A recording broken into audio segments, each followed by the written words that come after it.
પરમાત્માથી રંગાશે મારો આત્મા, પરમાત્માથી રંગાશે મારો આત્મા, પરમાત્મા બની જશે મારો આત્મા, પરમાત્મા બની જશે મારો આત્મા.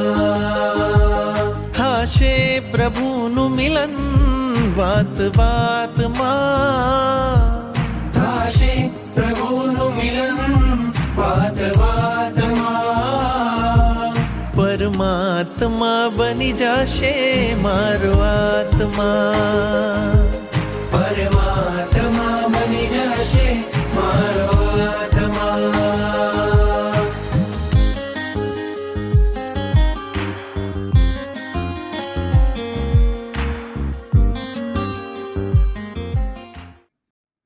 મણિલક્ષ્મી તીર્થના પ્રાંગણથી શ્રી પ્રાચીન વાલવોડ તીર્થના છરીપાલક યાત્રા સંઘનું આયોજન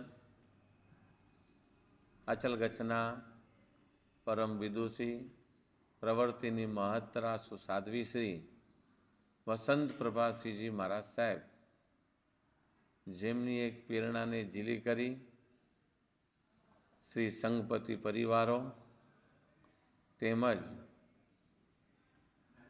એમના ગુરુભક્ત પરિવારજનોએ આ છરી પાડતા સંઘના આયોજન માટે બીડું ઝડપી અને સુંદર આયોજન જ્યારે કર્યું છે, ત્યારે આ છરી પાલક સંઘ માટે પૂજ્ય સાધ્વી શ્રી વસંત પ્રભાસિંહ મહારાજ સાહેબની એક ખૂબ જ ભાવના હતી અને એ ભાવનાને પરિપૂર્ણ કરવા માટે છેલ્લા કેટલાક દિવસથી આયોજન થઈ રહ્યું હતું અને આજે તારીખ 11 જાન્યુઆરી 2025ના રોજ છરીપાલક યાત્રા સંઘના પાવન અવસરે અચલગચ્છના પૂજ્યપાદ ગણિવર્ય ભગવાન શ્રી રાજરત્ન સાગરજી મહારાજ સાહેબ આદિ ઠાણા તેમજ સુસાધ્વી શ્રી તીર્થ પ્રભાસિંહજી આદિ ઠાણા સાધ્વીજી ભગવંતો ચતુર્વિધ સંઘની સાથે તીર્થ પરિસરમાં પ્રવેશનો કાર્યક્રમ પણ સંપન્ન થયો.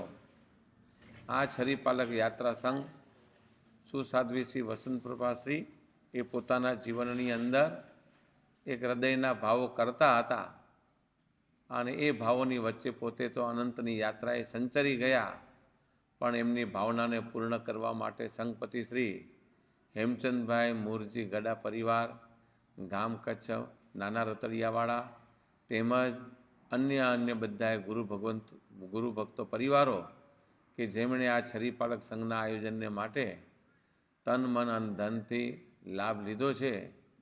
આજે તારીખ 11 જાન્યુઆરી મણિલક્ષ્મી તીર્થે આ છરીપાલક યાત્રા સંઘ, આ મણિલક્ષ્મી એક તીર્થ ખરેખર સંપત્તિ તો દુનિયામાં ઘણાને મળતી હોય, પણ લક્ષ્મીને મહાલક્ષ્મી કેમ બનાવી એ જ્યારે મણિલાલભાઈ લક્ષ્મીચંદ સૌરાષ્ટ્ર ઠળિયાના એ વતની છે કે જેમણે સુંદર તીર્થનું નિર્માણ કરવાની અંદર પોતાની લક્ષ્મીને મહાલક્ષ્મી બનાવવા માટે ખૂબ પ્રયત્નશીલ રહી કરી અને તીર્થ નિર્માણ કર્યું છે. આજે જ્યારે આ છરીપાલક યાત્રા સંઘના અવસરે 150થી 200 જેટલા આરાધક ભાઈ બહેનો આ યાત્રા સંઘની અંદર જોડાયા છે. દરરોજ નિત્ય સવારના રાય પ્રતિક્રમણ, આવશ્યક ક્રિયા વગેરે સાથે સાથે એકાસણું, અલગ અલગ છરીપાલક સંઘના જે 6 નિયમો છે એ નિયમોને લઈ કરી અને યાત્રા કરશે. આ યાત્રા દરમિયાન નિત્ય એકાસણું કરવાનું રહેશે, ગુરુ ભગવંતોની સાથે પગે વિહાર કરવાનું, પાદ વિહાર કરવાનો રહેશે. ધાર્મિક ક્રિયાઓ અનુષ્ઠાનો જે હશે એની અંદર યાત્રિક ભાઈ બહેનો બધાએ લાભ લેશે.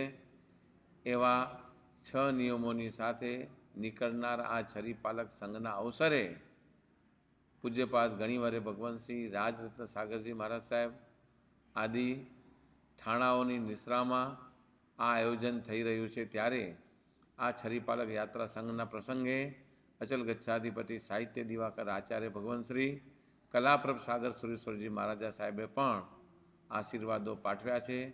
તેમજ કચ્છના અન્ય પૂજ્ય આચાર્ય ભગવંતો, પદસ્થો અને સાધુ સાધ્વીજી ભગવંતોએ આશીર્વાદ પાઠવ્યા છે. આ છરીપાલક સંઘ તારીખ 11ના મણિલક્ષ્મી, તારીખ 14ના વાલવોડ તીર્થની અંદર ત્યાં પ્રવેશ કરશે અને તારીખ 15 જાન્યુઆરીના દિવસે સંઘમાળનો કાર્યક્રમ ત્યાં રહેશે. વાલવોડ તીર્થ એક પ્રાચીન તીર્થ છે. 2000 વર્ષથી પણ અધિક વર્ષ પ્રાચીન વાલવોડ તીર્થ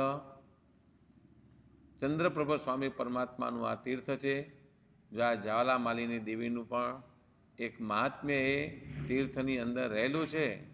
છેલ્લા હમણાં નજદીકના કેટલાક વર્ષોની અંદર ત્યાં આચાર્ય ભગવાન શ્રી સિદ્ધિ સુરેશ્વરજી મહારાજ સાહેબનું પણ એક ગુરુ મંદિર સમાધિ સ્થાન બનાવવામાં આવ્યું છે. ત્યાં અનેક ભાવિક ભક્તો આવી કરીને ભક્તિ આરાધનાઓ કરતા હોય છે. ત્યાંનું કુદરતી સૌંદર્ય, નૈસર્ગિક વાતાવરણના કારણે આજે એ તીર્થની અંદર પણ આવાગમન છેલ્લા કેટલાક સમયથી સારા પ્રમાણની અંદર વધ્યું છે.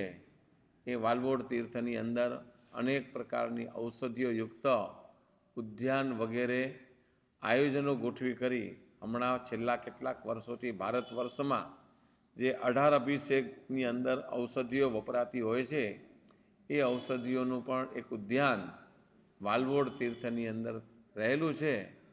એ વાલવોડ તીર્થની અંદર જિનાલય, તે સિવાયને જિનાલયથી પણ લગભગ 1.5-2 કિલોમીટર આગળ આખી એક રમણીય જગ્યા જ્યાં ગુરુ મંદિર વગેરે સ્થાન રહેલા છે, તે સ્થાનના દર્શન પણ અવશ્ય કરવાના એક ભાવની સાથે સુસાધ્વી શ્રી વસંત પ્રભાસીએ જે સ્વપ્ન સેવ્યું હતું, એ સ્વપ્ન પૂર્ણ કરવા માટે સંઘપતિ પરિવારોએ જે લાભ લીધા છે, એ પરિવારોને ખૂબ ખૂબ અભિનંદન, ધન્યવાદ.